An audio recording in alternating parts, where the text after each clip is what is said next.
아주 무서운 말씀을 하셨어요. 의대가 죽어야 나라가 산다. 그 앞에는 네 글자가 생략돼 있어요. 허상 속에 의대가 죽어야 나라가 산답니다. 그러면은 뭐가 허상이냐 이거죠. 뭐가 신기루냐 이거죠.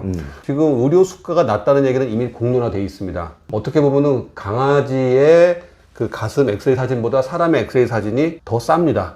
그게 한 5분의 1 정도밖에 안 돼요. 진짜요? 예. 여러분들 보시게 되면은 동물병원들은 다 1층에 있잖아요. 네.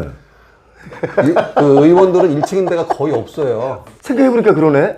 수가는 낮은데 그 의사들은 잘 산단 말이에요. 예. 그다음에 또 의대 열풍, 의료는 붕괴인데 의료 열풍은 식지가 않아요. 상당부보다 외제차를 타고 다니고 또 의사들은 또 수가가 낮다 그러는데 한국의 서울에는 전 세계 상위권에 랭크되는 병원이 5개나 있습니다. 전 세계적 수준의 병원들이. 그래요? 5개가 어디입니까? 예를 들어서? 그냥 빅5라고 찾아보시면은 인터넷에 나옵니다. 큰 대학 병원들이에요. 자, 그럼 이상하잖아요. 수가가 낮은데 크게 국제적 수준을 유지하고 재벌까지 될 수가 있어요. 이 앞뒤가 맞지 않는 허상은 어디서 나온 걸까요? 의사 입장에서 보게 되면은 낮은 수가가 있어요. 네. 낮은 수가인데 자기가 지금까지 초등 때부터 들어와서 투자한 걸 다 해야 되고 또 주변의 병원들이 경쟁을 하니까 자기도 기계 사야 될 거 아니에요. 그리고 그렇죠. 서비스 해야 되고 건물도 깨끗하게 되고 의료 대출 얻어야 되고요. 투자가 많이 들어가는 거죠. 경쟁사회에서. 높은 임대료와 그러한 그 장비비를 대려면 끼워 팔기밖에 없습니다. 끼워 팔기. 끼워 팔기를 해요? 비급여. 비급여를 끼워서 환자에게? 예, 그거 이외에 다른 방법이 없어요. 그렇게 할 수밖에 없는 게 이 지금 제도입니다. 자기가 지금까지 공부를 하고 그다음에 주변에 경쟁이 있어서 장비도 사고 했는데 네. 의료 수가로는 지금 그거를 감당할 수가 없는 거예요. 그럼 그 병원은 없어져야 될 거 아닙니까? 그럼 안 되잖아, 또. 앞서잖아요. 그러면 국민들이 그래도 그나마 감기 치료도 못 받는 거잖아요. 그러니까 자기도 생존해야 되고 그러다 보니까 할 수 있는 방법이 그러니까 비급여를 막 권하는 수밖에 없는 거죠.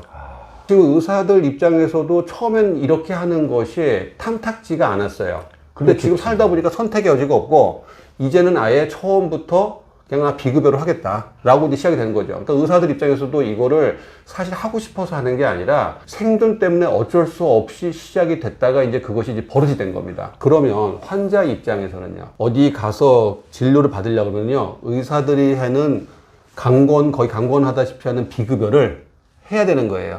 즉, 속된 말로 하면은 강제 끼워 팔기에 의뢰해줘야 되는 거죠. 예. 그래야 진료를 받을 수가 있습니다. 자, 그러면은 그게 와닿지 않으실 경우는 어떤 경우냐면은 동네 의원들은 그래도 그 건강보험 수가에서 할 수가 있어요. 왜냐면 나 공대에서 내과 진료를 받으러 갔어. 덕지 뭐 이렇게 비타민 D 주사, 특수검사 뭐가 있어 해요. 근데 난 그거 안 해. 그냥 진료를 받겠습니다. 의원에서는 그게 가능해요. 그런데 큰 병원 가면 어떻게 될까요? 큰 병원 가게 되면요. 그게 가능할까요? 안 돼요? 안 되죠. 왜냐면 일단 들어갈 때 입원실이 없잖아요. 그럼 어디로 가요? 1인실부터 가야죠. 1인실 가서 2인실 나면 2인실, 4인실, 3인실, 6인실 내려오잖아요. 이렇게. 예. 그럼 초반에 1인실 가격을 내고 들어가야 되잖아요. 근데 지금 당장 급한데 수술해야 되는데 어떻게 해요? 1인실? 가야죠. 가야죠. 예. 어떻게 거기서 그러면 벌써 비급여 돈을 내야 되는 거죠.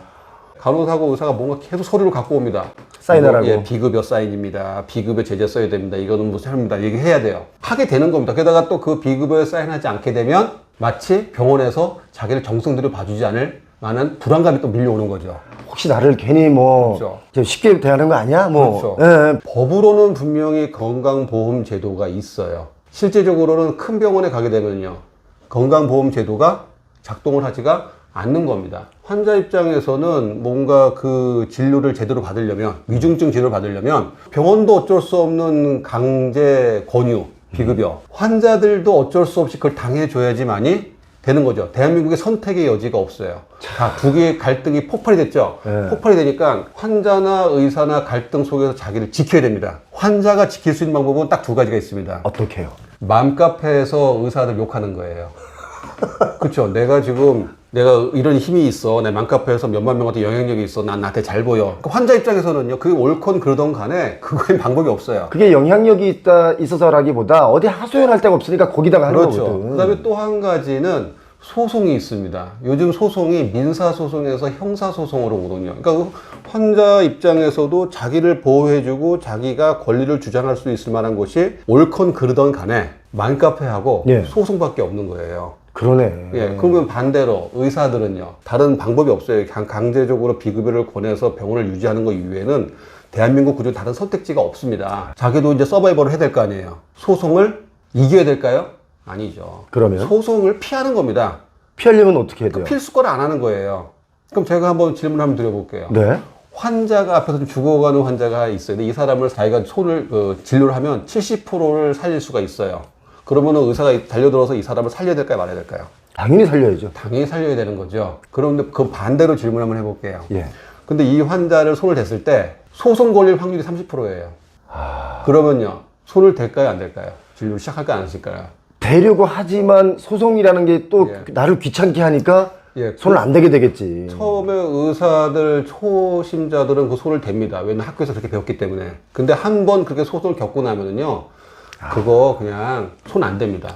필수 의료과에 의사가 없다고 해는 이런 물리적 붕괴도 있지만, 의사도 70%를 살릴 수 있어도 그 30%의 소송 문제 때문에 심리적으로 위축되죠. 의사가 사실 빛난 때는 언제냐면은 감기원 치료가 아니라 죽어가는 환자를 살릴 때가 가장 빛날 때거든요. 그때를 위해서 그때가 제일 멋지지. 가장 멋지고 이때가 의사가 가장 이 직역의 힘을 발휘하는 때인데 그거 안 하는 겁니다.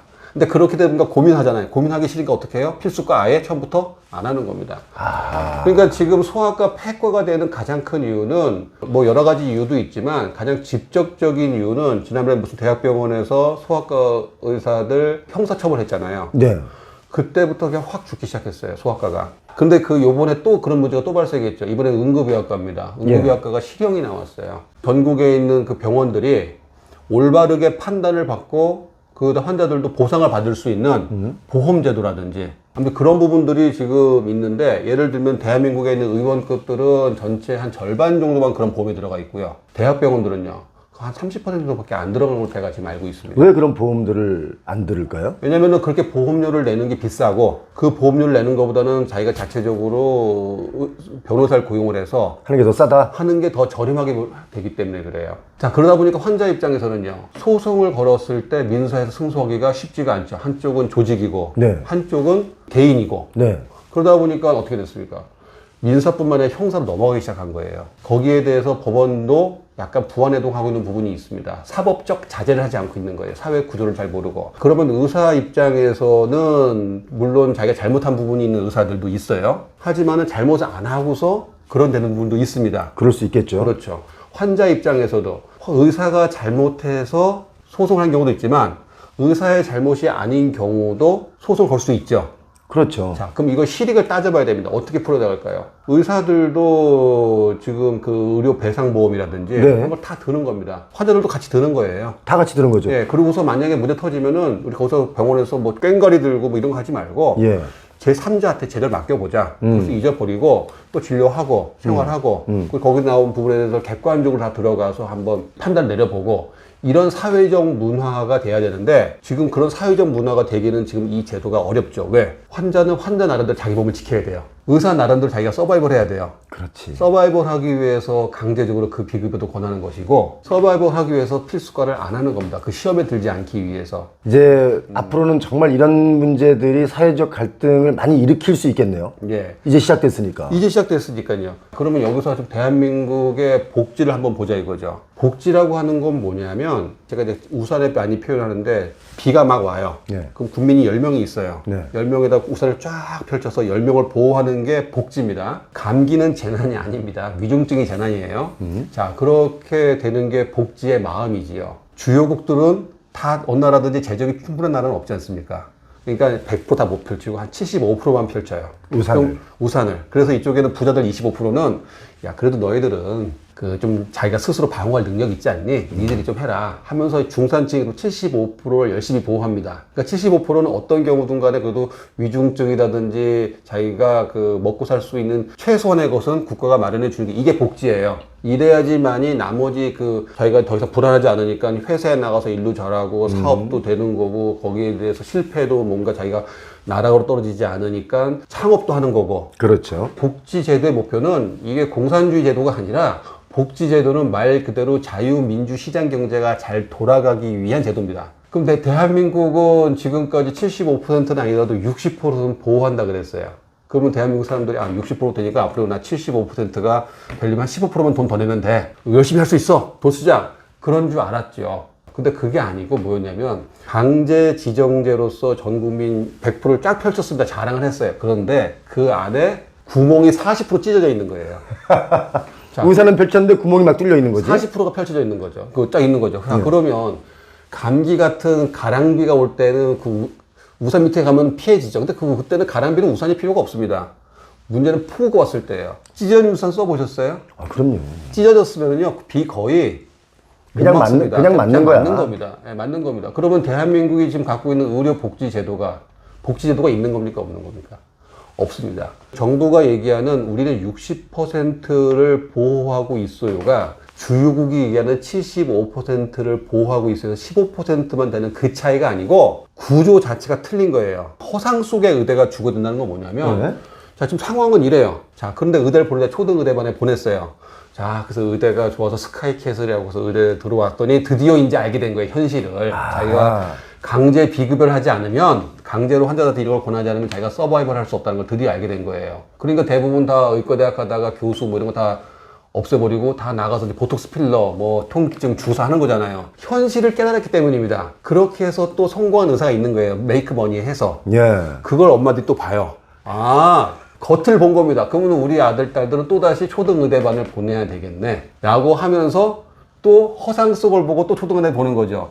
이게 지금 악순환에 들어간 거죠. 본상을 제대로 보고 들어오면은 의대 가는 거 저도 추천할 수 있습니다. 의대가 갈 길이 너무 많아요. 이 학문의 숲도 어마어마하게 넓어요. 그러니까 자기가 마음껏 그 사업도 하고 진료도 하고 봉사도 하고 교수도 하고 자기가 하고 싶을 수 있는 굉장히 무궁무진한 바다인데 그 바다를 자기 복지로만 쓴다. 그러면 그거는 그렇게까지 생각하게 만든 대한민국의 제도가 그 시스템은 잘못됐다.